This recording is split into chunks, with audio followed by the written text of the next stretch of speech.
সম্প্রতি দেশের বিভিন্ন জায়গায় ককটেল বিস্ফোরণ, গাড়িতে অগ্নিসংযোগ সহ নানা ধরনের নাশকতা চালাচ্ছে দুর্বৃত্তরা। এতে পুলিশ সহ সাধারণ মানুষও ক্ষতিগ্রস্ত হচ্ছে। বৃহস্পতিবার সকালে ডিবির সাইবার সাপোর্ট সেন্টার উদ্বোধনের পর এ নিয়ে কথা বলেন ডিএমপি কমিশনার শেখ সাজ্জাদ আলী। তিনি বলেন, যারা নাশকতা করে পুলিশের মনোবল ভাঙার চেষ্টা করছে তাদের বিরুদ্ধে কঠোর ব্যবস্থা নেওয়া হবে। সামাজিক মাধ্যম, অনলাইন জগতে যারা হয়রানি বা প্রতারণার শিকার হন, বিশেষ করে নারী ও কিশোর কিশোরীরা, তাদের নিরাপদ নিশ্চিত করাই আমাদের অন্যতম দায়িত্ব।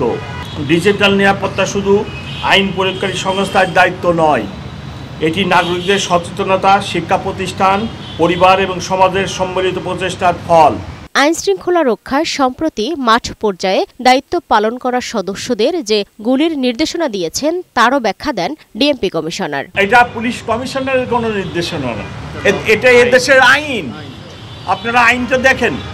আমি তো কোনো নিজে আইন বানাই না, আইন বানাই পার্লামেন্ট। এদেশের বেসিক আইনে বলা হয়েছে, আপনারা আইনটা দেখেন। আমি কোনো নির্দেশ দিই না, এখানে আমার অফিসারদেরকে আমি শুধু বলছি আইনে এই কথাটা বলা আছে। বর্তমান সময়ে সাইবার অপরাধ বেড়ে যাচ্ছে। ভুক্তভোগীদের এর প্রতিকার দিতে এবং সাইবার অপরাধ দমনে ডিএমপির সাইবার সেন্টার উদ্বোধন বলে জানান পুলিশের শীর্ষ কর্মকর্তারা।